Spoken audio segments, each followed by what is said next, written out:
eat steak every night. You may not have caviar all the time, you know, but God will make sure there's some chicken somewhere. You know, as a matter of fact, I think God created the chicken for us. He said, y'all ain't gonna starve. I'm gonna create this bird for you.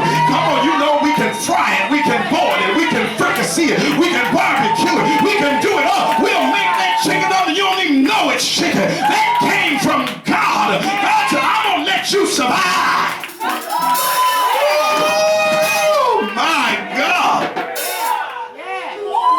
I heard, I can't remember who it is, but this one black person said, I don't like chicken. And I almost dropped everything. I said, what?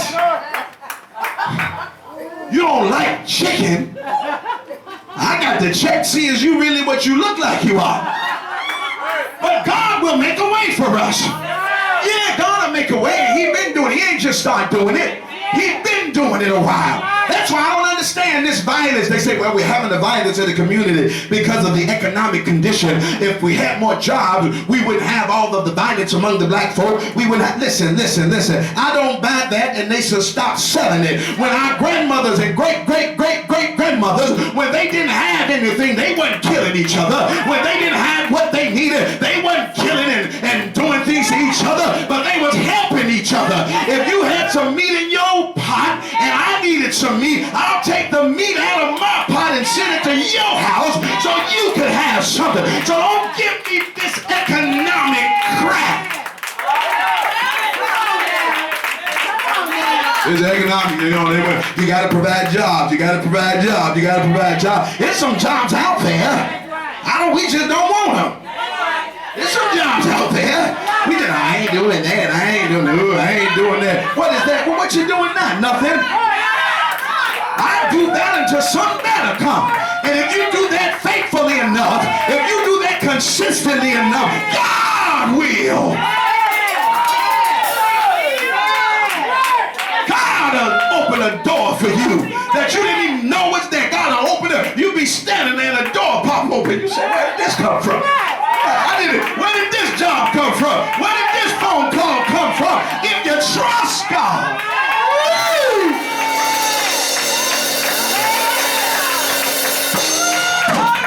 I'm telling you, he'll do it, he'll do it, he'll do it. Hallelujah.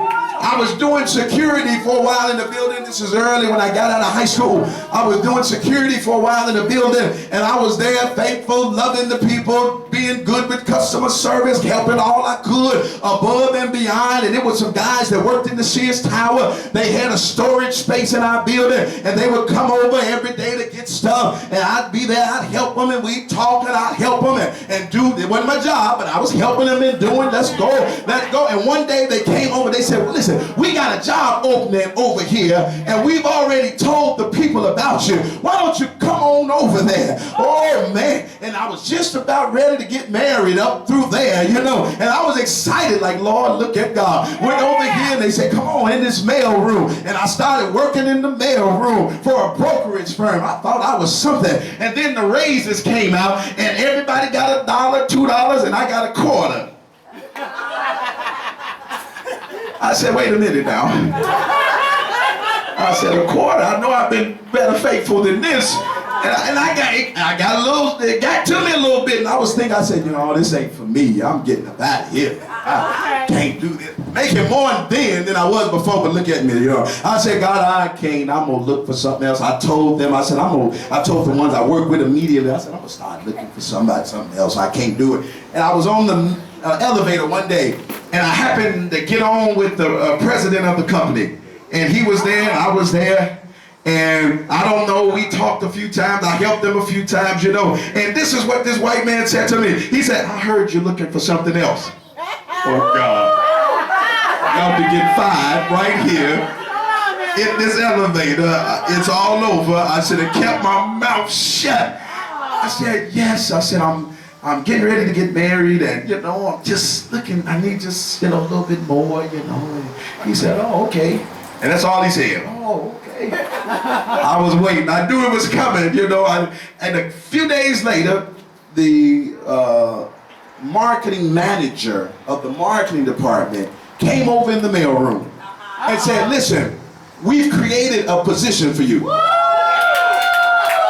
He said, we've created position for you. It's called marketing coordinator. Come on now. And I'm like, what is that?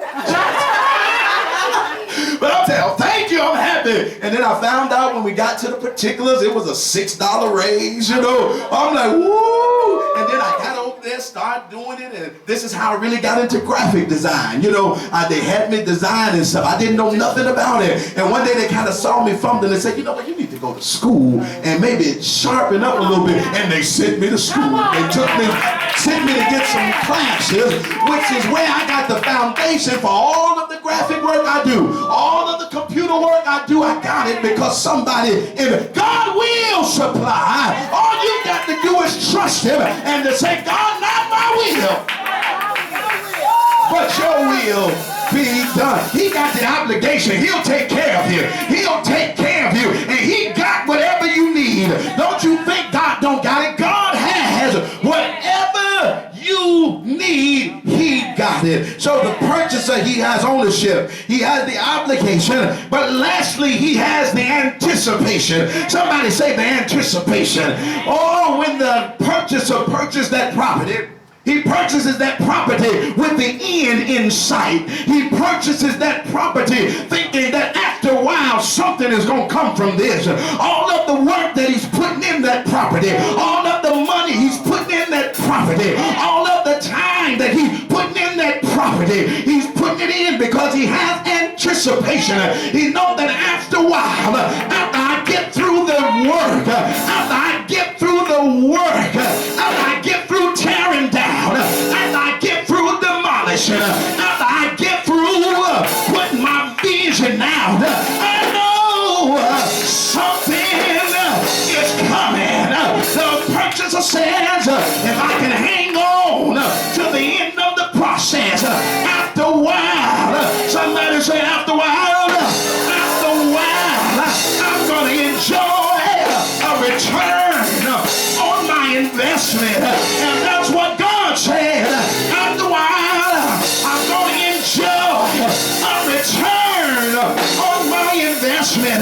That's why God didn't allow you to be destroyed. That's why God didn't allow the enemy to have his way with you. That's why when you were in your mess, God didn't let you die.